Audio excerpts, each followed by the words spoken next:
breaking down the Vikings from the perspective of a former NFL General Manager of the Year. It's Jeff Diamond's Purple Report, presented by your select Minnesota Buick GMC dealers. Welcome to Jeff Diamond's Purple Report, brought to you every Monday and Thursday during the Viking season by your select Minnesota Buick GMC dealers and the 2025 GMC Sierra 1500 on 1500 ESPN, available 24/7 on YouTube via link from the Score North website. I'm Jeff Diamond, former Vikings GM, former Tennessee Titans president. Our producer is Robbie Rosenhaus, does a great job with all of our clips and interviews, getting us on the air.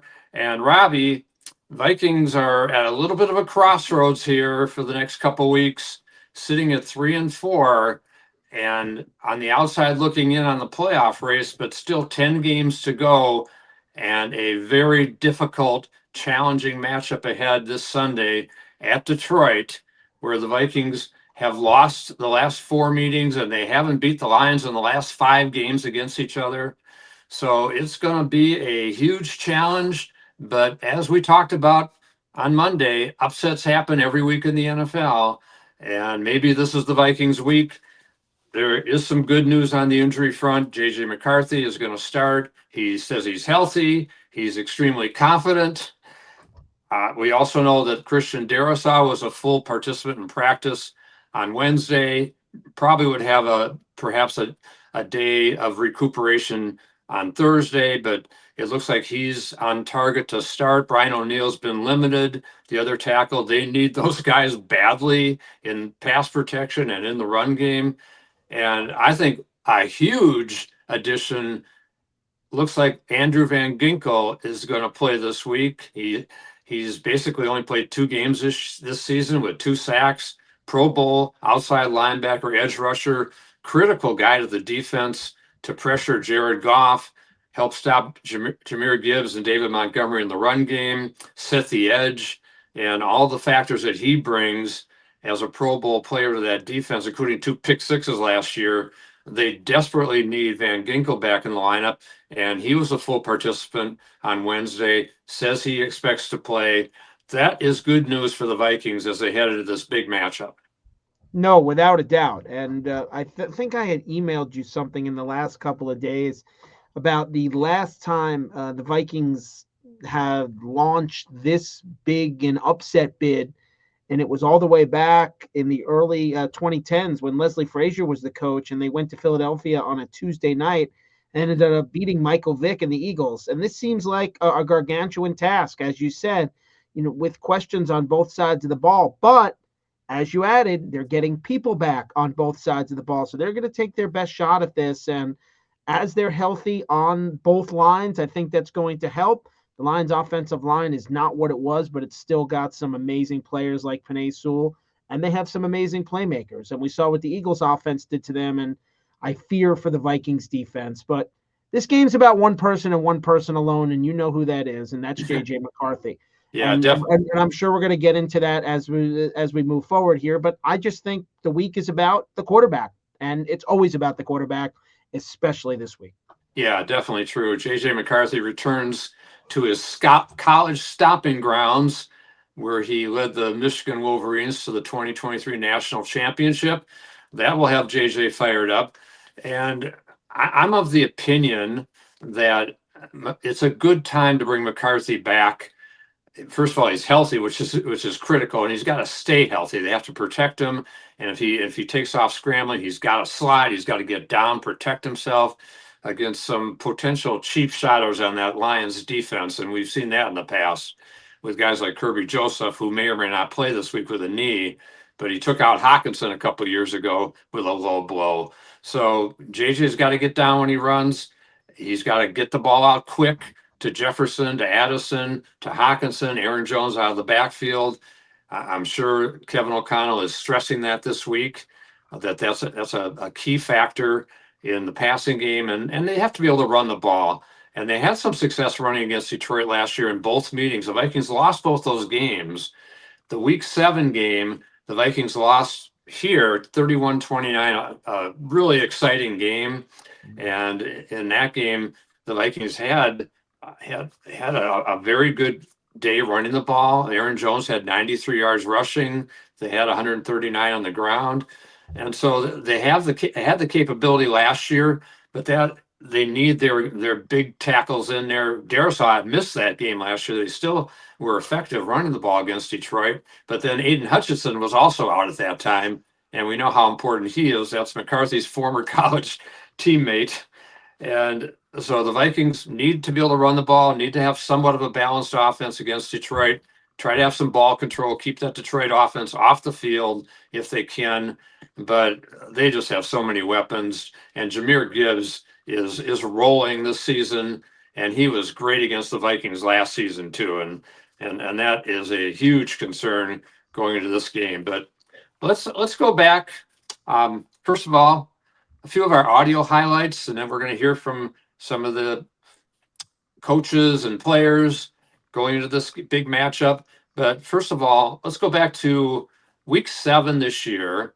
And the Lions had a bye last week, so they're coming off a bye, getting rested, and perhaps getting some key players back. Terry and Arnold, their corner, looks like he's going to play with a shoulder. He was back at practice, but they're still missing DJ Reed, their other starting corner. He's on IR for at least one more week. Kirby Joseph missed practice on Wednesday with a knee. Their starting safety, Brian Branch, is back from his suspension.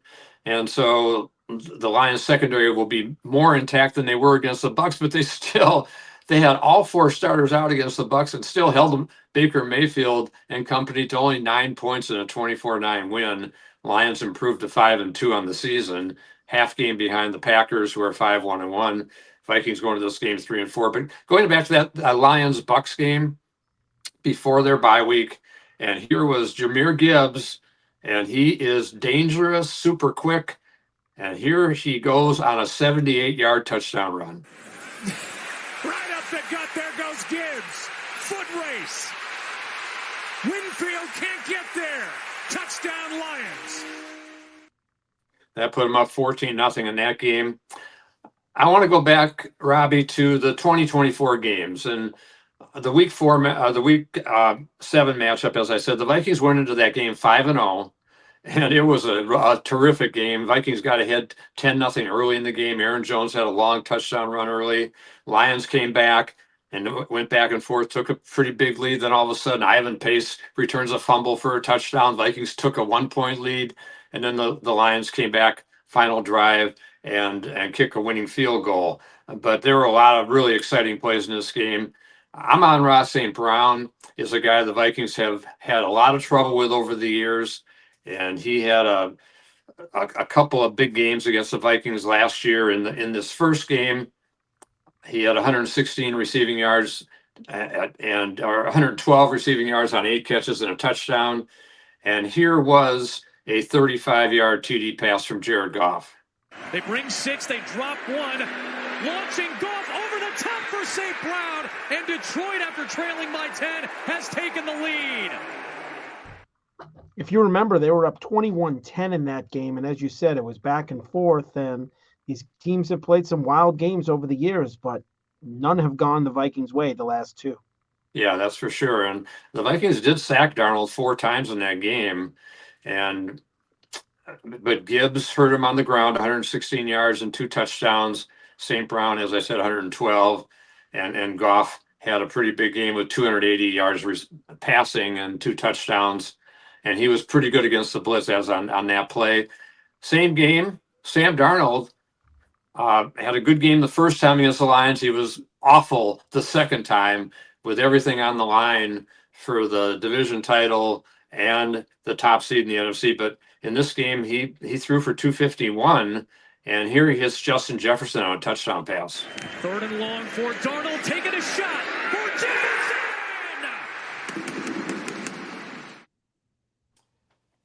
So the Vikings lose that first one, 31-29. Then they both went into the rematch in Detroit, final game of the season, Sunday night, national TV, and it was ugly. The Vikings, with everything on the line, division title, #1 seed, and Sam Darnold really laid an egg in that game. I think that kind of sealed his doom not to return, especially after in the playoff game against the Rams, and he was sacked 9 times, had another bad game. But Darnold has recovered, playing well for Seattle this year. We know that. But in this particular game, Jahmyr Gibbs, 4 touchdowns on the night, 3 on the ground, and he had just a phenomenal game. 139 yards rushing, 3 rushing touchdowns, including this one. Time that they did. At first and goal, and the inside run for Gibbs, still going to the goal line. Number 4 on the night. A night to remember. Sam Laporta, another guy they have to keep track of. He had 7 catches in that final game last year for 63 yards. And we know Oronde Gadsden of the Chargers had a big game against the Vikings secondary with the Chargers' big win. So I'm sure Dan Campbell and company, they're looking at Laporta this week to try to dice up that Viking secondary. So they've got to be ready. And we're talking about Josh Metellus, Theo Jackson. Those guys have struggled. Harrison Smith, a key guy, and he's playing more regularly now. They need a big game from Harrison this game too. Before we go to some of our interviews, let's talk about our great sponsor, the Select Minnesota Buick GMC dealers. GMC trucks weren't built overnight. Like every American achievement, they are a result of dedication to the art, mastering the art of design and the science of engineering to building upon prior knowledge year after year, decade after decade. GMC, over 100 years dedicated to the art of engineering and the ambition to always move this country forward. We are professional grade. Well-qualified buyers get 0% APR on 2025 GMC Sierra 1500 crew cab models with a 5.3-liter engine with an average finance savings of $4,322 plus $1,500 bonus cash. That's a total value over $5,800 plus no monthly payments until next year. See your Select Minnesota Buick GMC dealer today. Length of contract limited, deferred monthly payments for 120 days, must finance with GM Financial, down payment required at signing if applicable, finance charges accrue from date of financing. Some customers will not qualify. Savings based on bank rate of 5.64%. Not available with lease and some other offers. Take new retail delivery by 11/3/25. Couple other keys in this game, Robbie. Against the Lions, win the turnover battle. Vikings are -4 for the season after going +12 last year, leading the league in takeaways with 33. They only have 8. Detroit is +6. That's obviously always a key statistic. Running the ball, we already talked about. If they can have Darrison O'Neal back for a full game, that would really help the cause. Unfortunately, Josh Oliver, their great blocking tight end, Kevin O'Connell has said he's expected not to play this week with a foot injury, and CJ Ham also missed practice with a hand injury, and they need those guys to help block in the run game, help with pass protection. They're not going to have Oliver this week. We'll see if they have CJ Ham. As I said, the Vikings ran successfully last year against the Lions, 139 yards in week 7, 120 yards in the week 18 game. 65 yards from Cam Akers in that game. So we'll see what happens there.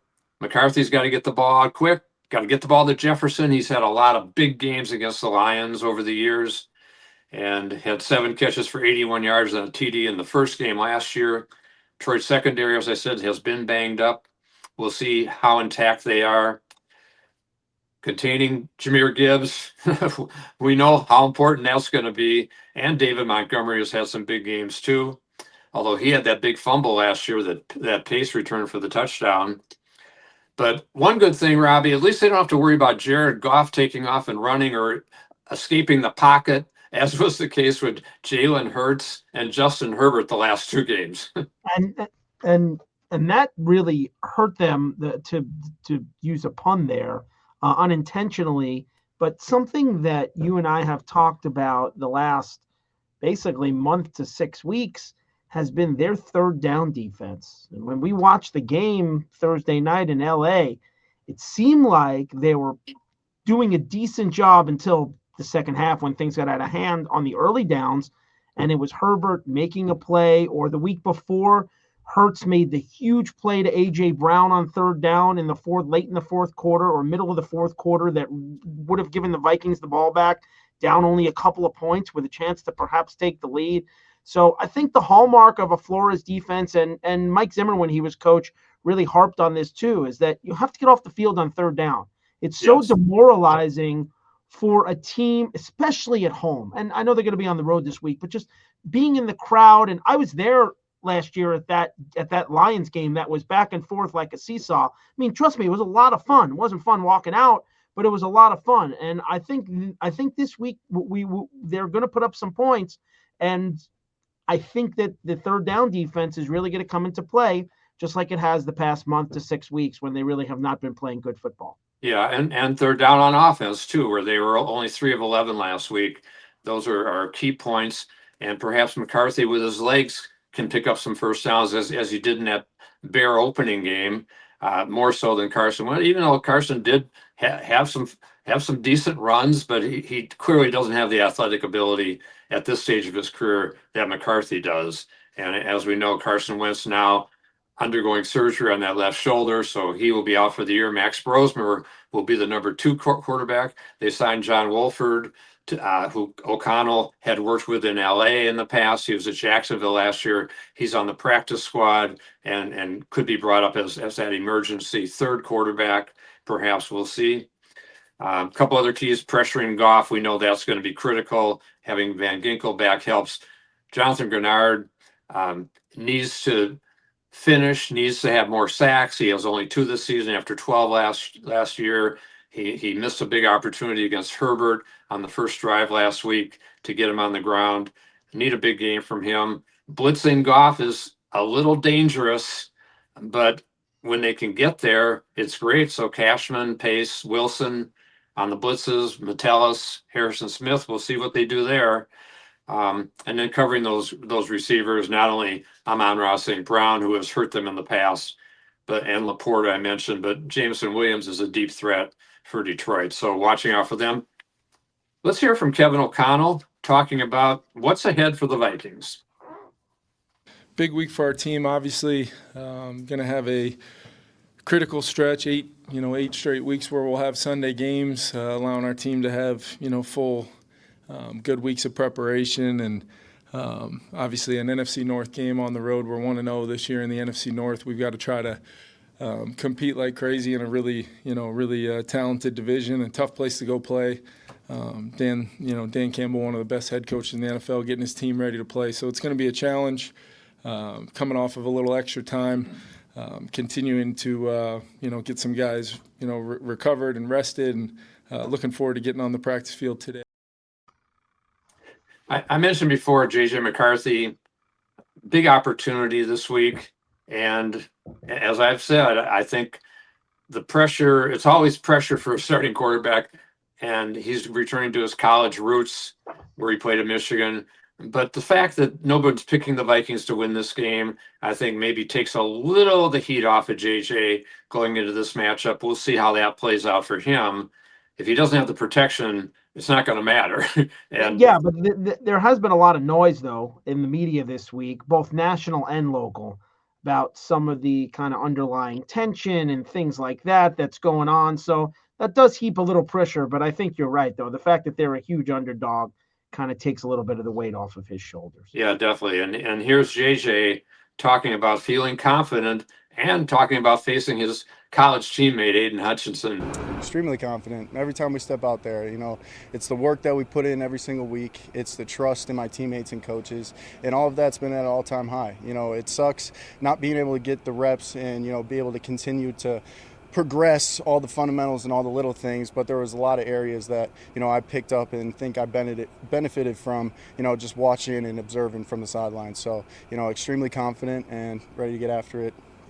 Sorry. No, you're good. Your old teammate Aiden Hutchinson spoke about you yesterday. I imagine the only contact you're hoping to have with him is the handshake at the end of the game. That would be nice, that's for sure. But I'm sure, he's a great player. A fantastic leader, and he's going to have that defense rolling. And, we're not expecting him, but we're also expecting him to make some plays because you got to give him that credit. He is that good. So just being able to, take advantage of all the little details in the game plan and make sure we execute, all the little things, and that'll give us our best shot.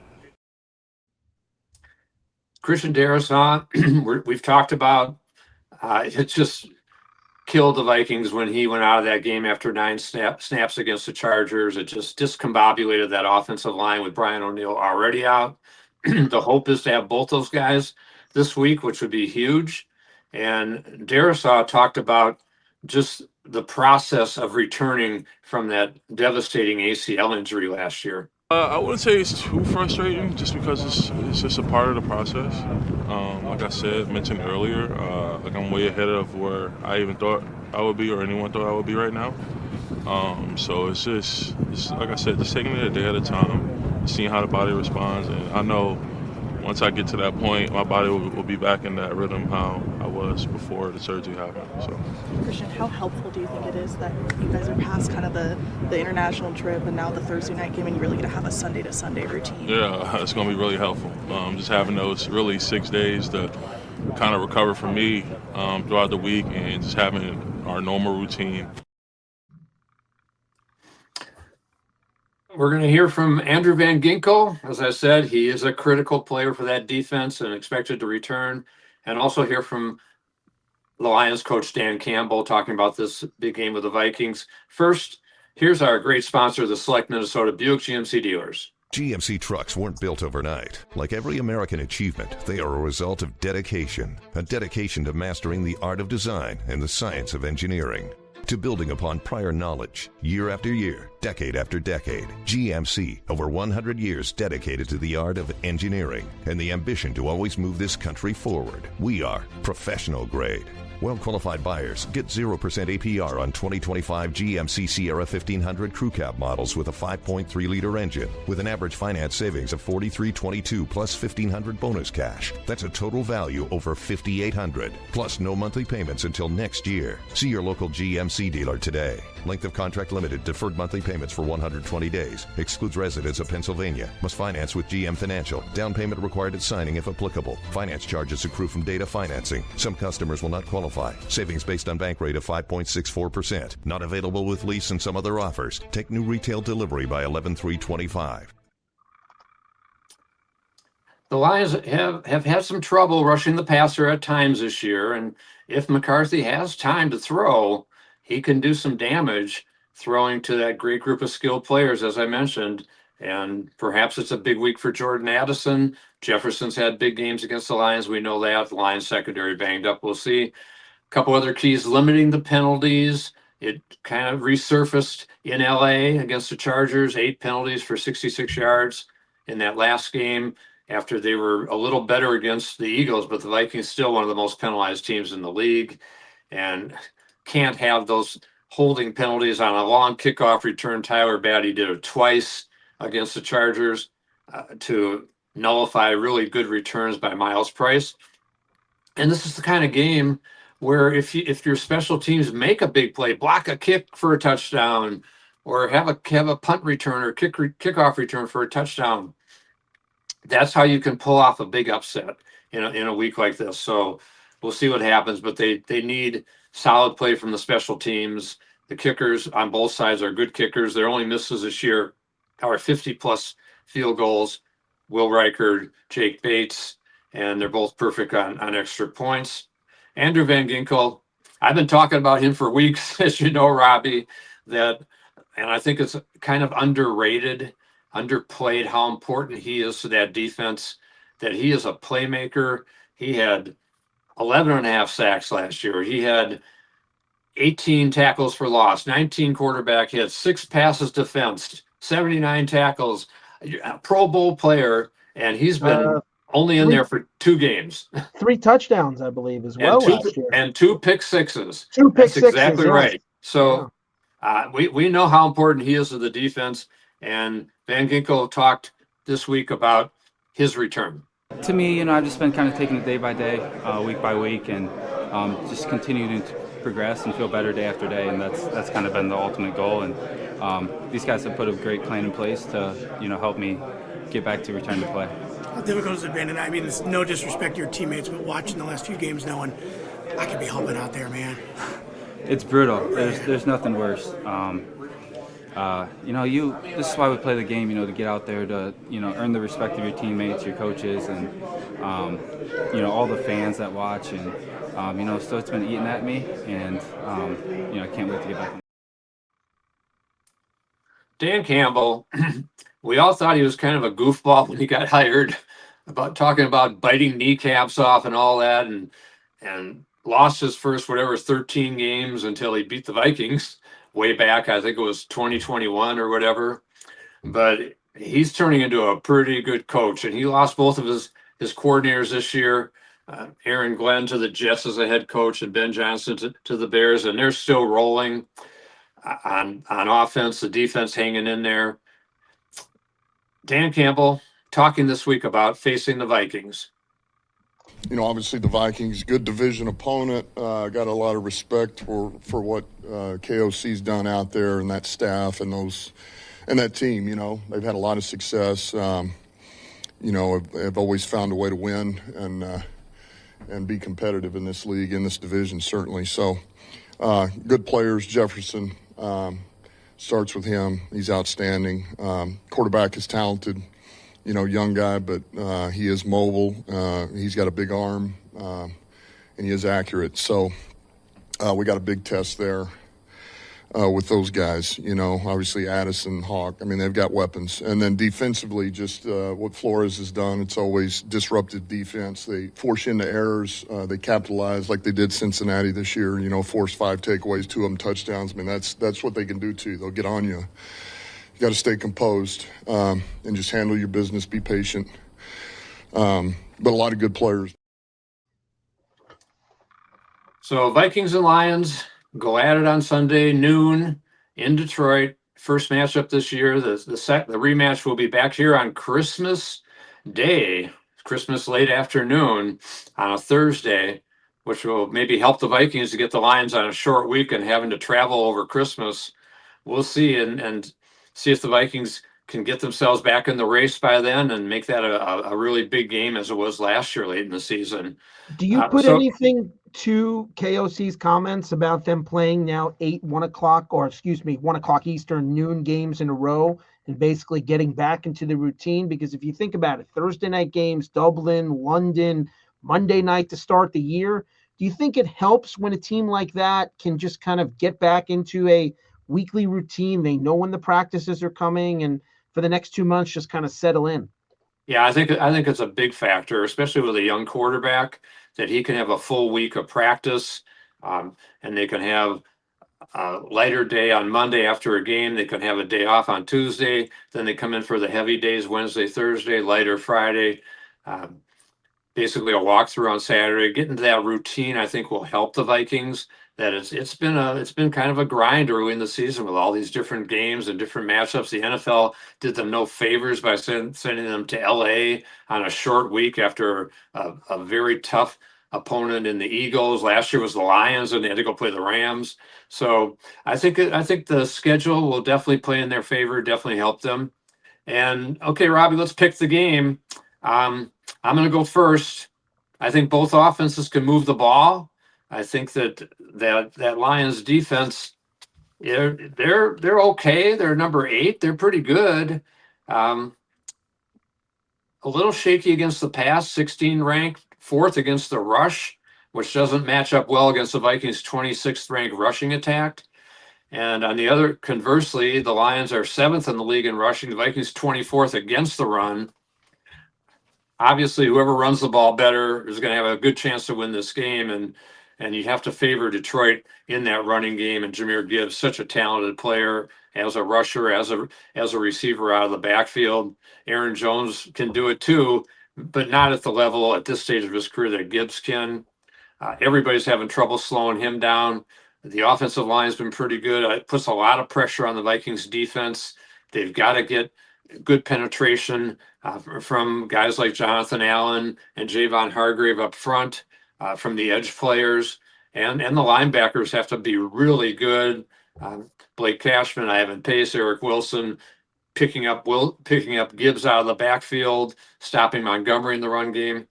I think it's a tall task for the Vikings at this stage, but I think that they could keep it close early and maybe make it a competitive game, which I think could also give them some fuel going forward. Even if they lose this game, that maybe it gives them some positive vibes going into that game against Baltimore. Unfortunately, it looks like Lamar Jackson might be back next week. It looks like he's back this week. So I'm going to pick Detroit. I'm going to call it 34-23. I'll go with Detroit in overtime. Wow.